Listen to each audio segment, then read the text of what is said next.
কর্মচারীও এই শিক্ষকের চেয়ে বেশি বোনাস পায়। বাংলাদেশের বেসরকারি শিক্ষকরা সবচেয়ে বেশি অবহেলিত, তাদের বেতন সবচেয়ে কম। শিক্ষক বা কর্মচারীর সংখ্যা কিন্তু ব্যাপক বা বিপুল পরিমাণ শিক্ষক কর্মচারী রয়েছে। তাহলে কিন্তু আন্দোলনটা ভিন্ন দিকে চলে যেতে পারে, বেগবান হয়ে যেতে পারে এবং যে কোনো একটা অপ্রীতিকর পরিস্থিতি তৈরি হতে পারে। দর্শক সবাইকে আমন্ত্রণ জানাই দি ডেইলি ক্যাম্পাসের সরাসরি সম্প্রচারে। আপনাদের সাথে আছি আমি সানজানা ঢালি।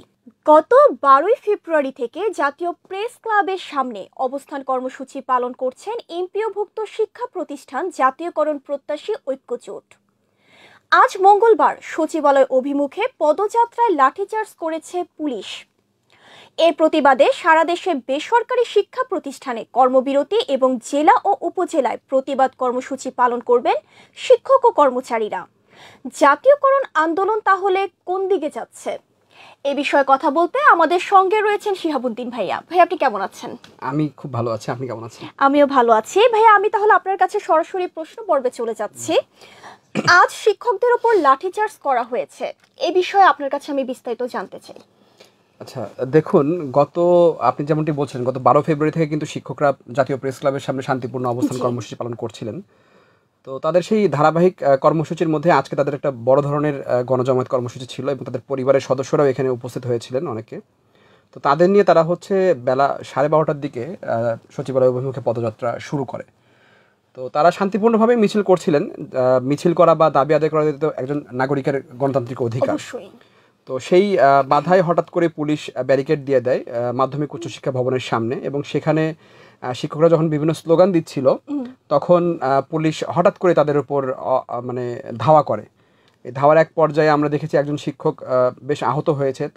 তাকে আমি খুব সম্ভবত, যদি ভুল না হয়ে থাকি, তাকে এই মুহূর্তে ঢাকা মেডিকেল কলেজে হাসপাতালে নিয়ে যাওয়া হয়েছে চিকিৎসার জন্য। তার উপর কি তাহলে পুলিশ আক্রমণ করেছে? হ্যাঁ, লাঠিচার্জ করেছে। তো আসলে এই যে লাঠিচার্জ কিংবা পুলিশ 3জন শিক্ষককে কিন্তু তারা ধরেও নিয়েছিল। পরে মুচলেকা বা আলোচনার মাধ্যমে হয়তো তাদেরকে ছেড়ে দেওয়া হয়েছে। এদের মধ্যে সদস্য সচিব অধ্যক্ষ দেলোয়ার হোসেন আজিজি সাহেবও ছিলেন, যিনি জাতীয়করণ আন্দোলনের নেতৃত্ব দিচ্ছেন সামনে থেকে। তাকেও পুলিশ ধরেছিল। তিনি নিজেই দ্য ডেইলি ক্যাম্পাসকে বিষয়টি নিশ্চিত করেছেন।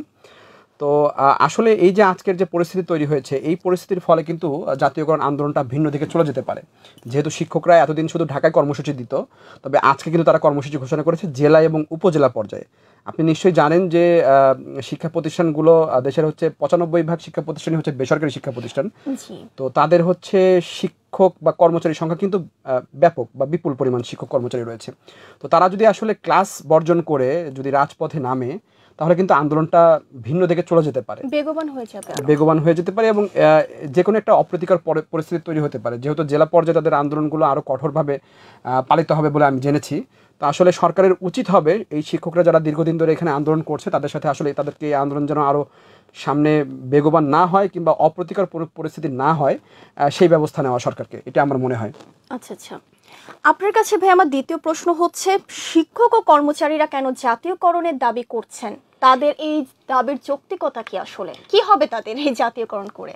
আচ্ছা, বিষয়টি আসলে আপনি যত সহজভাবে বলছেন, হয়তো এতটা সহজভাবে শিক্ষক সমাজ বা কর্মচারী যারা রয়েছেন তারা নিতে পারছেন না। আপনি হয়তো জানেন কিনা আমি জানি না, কিন্তু বেসরকারি শিক্ষা প্রতিষ্ঠানে যারা কর্মরত আছেন তাদের কিন্তু মাসিক যে বেতন, সেই বেতনটা 12,750 টাকা। এটি একজন টিচারের বেতন, যারা দেশ গড়ার কারিগর আমরা যাদেরকে বলি। মানে আমি যখন ছোটবেলায় স্কুলে যেতাম বা পড়াশোনা করতাম, আমার খুব ইচ্ছা হতো যে আমি এই প্রফেশনে আসব। কিন্তু যখন এই বিষয়গুলো শিক্ষকদের কাজ করা শুরু করলাম, তখন কিন্তু আমি আসলে নিজেকে এখন সৌভাগ্যবান মনে করি যে আমি এই প্রফেশনে যাইনি। কারণ একজন শিক্ষক নিজ বাড়ি থেকে অধিকাংশ শিক্ষক কিন্তু তারা নিজ উপজেলা চাকরি পায় না, কারণ এই সুপারিশের প্রক্রিয়াটাই এমন। তারা নিজ জেলা থেকে 400, কেউ 400 কিলোমিটার দূরে, কেউ 800 কিলোমিটার, এমনও আছে দিনাজপুরের একজন শিক্ষক সে কক্সবাজার চাকরি করছে। তাহলে আপনি একজন চিন্তা করে দেখুন যে একজন শিক্ষক যে দিনাজপুরে বাসা, সে কক্সবাজারে গেছে, সেখানে চাকরি করছে, 12,750 টাকা বেতন। এর মধ্যে 10% তার কেটে নেওয়া হয়, আপনার অবসর কল্যাণ বা আরও যে আনুষঙ্গিক খাত আছে সেখানে কেটে নেওয়া হয়। সব মিলে তারা খুব সম্ভবত 12,500 টাকারও কম বেতন পান। তাহলে এই টাকা দিয়ে তিনি আসলে কিভাবে তার জীবনযাপন পার করছেন? স্বাভাবিক ব্যাপার। যারা বিয়ে করেছেন, তারা তাদের পরিবার নিয়ে পরিবারের টাকা পাঠাবেন কি আর নিজে চলবেন কি বর্তমান বাজার দ্রব্যমূল্য? তো আসলে এই জন্যই শিক্ষকরা দীর্ঘদিন ধরে এই দাবি, শুধু এটা নতুন না, এর আগেও বেশ কয়েকবার 40 দিনও প্রেস ক্লাবের সামনে কর্মসূচি পালন হয়েছে, লম্বা লম্বা বড় বড় কর্মসূচি হয়েছে। তো আসলে একজন গণমাধ্যম কর্মীর বাইরে যে গিয়ে যদি আমি চিন্তা করি, তাহলে আমার কাছে তাদের দাবিটা খুবই যৌক্তিক মনে হয়। কারণ তারা হচ্ছে দেশ গড়ার কারিগর এবং তারা খুবই অবমূল্যায়িত। স্বাধীনতার পর থেকেই যে এতগুলো বছর পার হয়েছে, শিক্ষক যারা বেসরকারি শিক্ষক রয়েছেন তারা যে অবহেলার শিকার, এটা আসলে অকল্পনীয়। তাদের সাথে কথা না বললে, তাদের কাছে না গেলে আপনি কখনো এটা বুঝতে পারবেন না যে তারা আসলে কতটা কষ্টের মধ্যে আছে। আমরা এরকমও দেখেছি অনেক শিক্ষক এই যে বেতনের যে দুশ্চিন্তা, সেই দুশ্চিন্তার কারণে তারা হচ্ছে ব্রেন স্ট্রোক করেছেন, একজন শিক্ষক মারাও গিয়েছেন, এরকম আমরা জানি। তবে সেই বিষয়গুলো তখন হয়তো ওইভাবে আলোচনায় আসে নাই, বা কোনো কারণে হয়তো এটা দেবে গেছে। কিন্তু আসলে শিক্ষকদের দাবিটা পুরোপুরি যৌক্তিক, এবং জাতীয়করণের যে দাবি তারা তুলেছেন, সেই জাতীয়করণ দাবি অত্যন্ত যৌক্তিক বলে আমার মনে হয়। এবং সরকারের উচিত কালক্ষেপণ না করে দ্রুত সময়ের মধ্যে তাদের একটি আশ্বাস বা কোনো একটি রোডম্যাপ দেওয়া যে এই সময়সীমার মধ্যে শিক্ষকদের দাবি আদায় করা হবে। আপনি আরেকটি বিষয় আমি জানিয়ে রাখতে চাই যে এই যে গত 12 তারিখ থেকে আন্দোলন শুরু হয়েছে, সেই আন্দোলনে কিন্তু শিক্ষকরা কিন্তু লাগাতার কিন্তু ক্লাস বর্জন কর্মসূচি পালন করছে। হয়তো সবাই করছে না, তবে অধিকাংশ শিক্ষা প্রতিষ্ঠানে আমি যতটুকু জানি, গাজীপুর, ধামরাইশ থেকে শুরু করে সিরাজগঞ্জ, বগুড়া, উল্লাপাড়া বা আরও যে বিভিন্ন জেলা আছে, এখানকার অসংখ্য শিক্ষা প্রতিষ্ঠানে কিন্তু শিক্ষকরা ক্লাস বর্জন করছেন। এতে কিন্তু শিক্ষার্থীদের একটা প্রকার শিখন ঘাটতি তৈরি হচ্ছে। তো আলটিমেটলি ক্ষতি আমাদের দেশেরই হচ্ছে, নাগরিকদের হচ্ছে, শিক্ষার্থীদের হচ্ছে, শিক্ষকদেরও ক্ষতি হচ্ছে, সবারই ক্ষতি হচ্ছে। তারপরে এত গুরুত্বপূর্ণ একটি বিষয় আসলে সরকার কেন এখন পর্যন্ত কোনো তড়িৎ পদক্ষেপ নেয়নি, সেটি আসলে আমার বোধগম্য না। আপু, আপনি ভাইয়া যে কথাটা বলেন আর কি, যে শিক্ষকরা হচ্ছে দেশ গড়ার কারিগর, তা আমিও আমার ছেলেবেলা থেকেই দেখে আসতেছি যে শিক্ষকরা না, মানে অন্য সব যে পেশাজীবী মানুষরা আছেন, অন্য পেশার ডক্টর, ইঞ্জিনিয়ার, যাই হোক, মানে তাদেরকেও কিন্তু মানে তারা শিক্ষকদের দ্বারা কিন্তু গড়ে উঠেছে, কিন্তু তাদেরকে সবসময় অবমূল্যায়ন করা হচ্ছে। এর কারণটা কি হতে পারে? আচ্ছা, এই অবমূল্যায়নটা কেন করা হচ্ছে সেটি আসলে বিভিন্ন সময় যে বিভিন্ন সরকার এসেছে, তারা হয়তো এই শিক্ষকদের বিষয়টি সেভাবে গুরুত্ব দেয়নি। প্রাথমিকভাবে শিক্ষক নিয়োগটা হতো আপনার হচ্ছে ম্যানেজিং কমিটির মাধ্যমে।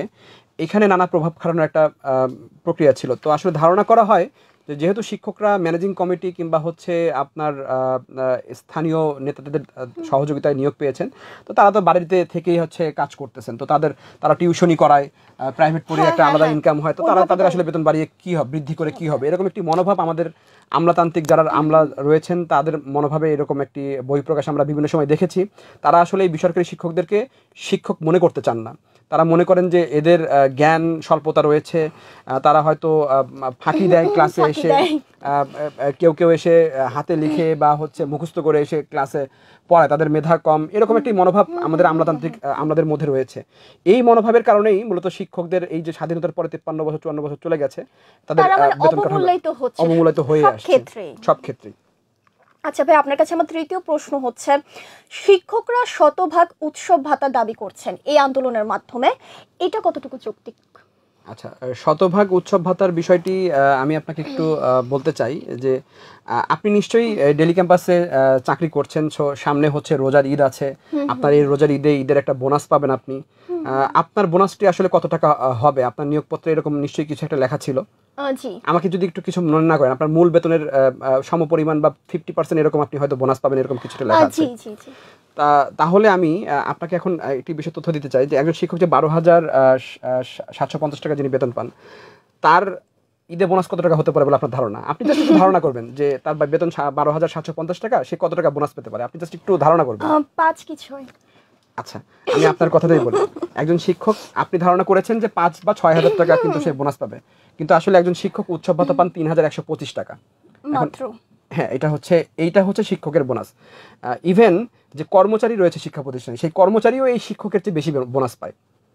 এটি খুবই আশ্চর্যকর বিষয় যে একজন শিক্ষক যে বোনাসটি পান, সেই বোনাসের থেকে কিন্তু কর্মচারী হচ্ছে বেশি বোনাস। খুবই হতাশাজনক বাংলাদেশের প্রেক্ষাপটে। এটি আসলে আসলে আমি যখন এই বিষয়টা কাজ শুরু করি, তখন আমি পুরো হতভম্ব হয়ে গিয়েছিলাম যে আসলে এরকম একটা বিষয় আমাদের শিক্ষা ব্যবস্থায় রয়েছে, অথচ এই সেক্টরটা সবচেয়ে বেশি পরিশ্রম করে শিক্ষকরা, বেসরকারি শিক্ষকরা। তাদের হচ্ছে চাকরিও খুব অনিশ্চয়তার মধ্যে যেতে হয়, ম্যানেজিং কমিটি আছে, স্থানীয় নেতারা আছে, সব কিছু ম্যানেজ করে তাদেরকে হচ্ছে পাঠদান করতে হয়। তারা কতটা মানসিক চাপের মধ্যে থাকে। আবার এমনকি ভাইয়া যারা উচ্চ পদস্থ কর্মকর্তা রয়েছে তারাও কিন্তু শিক্ষকদের মাঝখান থেকে কিন্তু যায়। রাইট, আমরা কিন্তু হাতে খড়িটা মানে শিখি কিন্তু শিক্ষকদের কাছ থেকে, অথচ তারাই সব ক্ষেত্রে মানে অবহেলিত। মানে এটা আসলে মানে deprived। ভাবা যায় না। মানে বিভিন্ন গণমাধ্যমে সংবাদ প্রকাশিত হয়েছে বাংলাদেশের শিক্ষকদের বেতন সবচেয়ে কম। আপনার অন্যান্য দেশের বহির্বিশ্বে যে যদি আপনি তুলনা করতে চান, সেই তুলনা অনুযায়ী বাংলাদেশের বেসরকারি শিক্ষকরা সবচেয়ে বেশি অবহেলিত, তাদের বেতন সবচেয়ে কম। আর উৎসব ভাতা ৩,১৫০ টাকা। একজন শিক্ষক, আমি যখন প্রেস ক্লাবে মানে রিপোর্টিংয়ের কাজে ছিলাম, তো এই আন্দোলন শুরু হওয়ার পরে একজন শিক্ষক আমাকে প্রশ্ন করেছিলেন যে শিহাব ভাই, আমার একটা প্রশ্ন আছে আপনার কাছে, আপনি এই প্রশ্নের উত্তরটা দেবেন। তো তিনি আমাকে বলেছিল যে আমি ঈদে বোনাস পাই হচ্ছে ৩,১২৫ টাকা। এই বোনাস দিয়ে আমি আমার স্ত্রীর জন্য জামা কাপড় কিনবো, নাকি আমার বাবা মাকে জামা কাপড় কিনে দেবো, নাকি আমার সন্তানকে আমি জামা কাপড় কিনে দেবো। আমার নিজের সে কিন্তু তার নিজের কথা একবার বলেনি। সে আমাকে বলেছে যে আমার বাবা মা আছে, স্ত্রী আছে, সন্তান আছে, তো আমি এই তিনজনের মধ্যে কাকে হচ্ছে ঈদের মার্কেট এই বোনাস দিয়ে করে দেব। আমি আসলে তার এই প্রশ্নের কোনো উত্তর আমি দিতে পারিনি। আমি তার চোখ দেখছিলাম, তার কথা শুনে আমার এখনও হয়তো আপনি লক্ষ্য করছেন যে আমার চোখ ছলছল করছে। মানে আমার গায়ের লোম শিউরে ওঠে এই কথাগুলো শুনে, যে আসলে তারা এতটা অবহেলিত। সরকার আসলে এই সেক্টরটাকে কেন এভাবে এখনও অবহেলার মধ্যে রেখেছে? আমরা ধরে নিয়েছিলাম যে অন্তর্বর্তী সরকার আসবে এবং সাধারণ মানুষের যে চাহিদা রয়েছে বা সাধারণ মানুষের যে দাবিগুলো রয়েছে, যে দাবিগুলো যৌক্তিক, দাবি তো অনেক রয়েছে, কিন্তু আসলে কোন দাবিটা যৌক্তিক এবং কোন দাবিটা অযৌক্তিক সেটা কিন্তু সরকারকে বিবেচনা করতে হবে। তবে সরকার অনেকদের দাবি মেনে নিয়েছে, প্রাথমিক শিক্ষকদের দাবি মেনে নিয়েছে, জাতীয়করণের আরেকটি সংগঠন ছিল যারা জাতীয়করণ দাবি করছিলেন, তাদেরও দাবি মেনে নিয়েছে। তবে এই বেসরকারি এমপিওভুক্ত শিক্ষক যারা রয়েছেন, যারা ৯৫% দেশের শিক্ষা যারা পরিচালনা করেন, তাদের দাবিটি এখন পর্যন্ত গুরুত্ব সহকারে দেখা হচ্ছে না। এটি আসলে খুবই হতাশাজনক। আসলে আপনাকে অসংখ্য ধন্যবাদ ভাইয়া, আমাদেরকে শিক্ষার এই জাতীয়করণের বিষয়ে বিভিন্ন তথ্য দিয়ে অবগত করার জন্য। দর্শক, তাহলে আপনারা কি মনে করছেন আসলে এই শিক্ষকদের এই জাতীয়করণের বিষয়ে সম্পর্কে, মানে আপনারা কি চান? আপনারা কেউ চান তাদের দাবিটা মেনে নেওয়া হোক? সে সম্পর্কে আমাদেরকে জানাবেন। আজকে এ পর্যন্তই, সকলকে অসংখ্য ধন্যবাদ।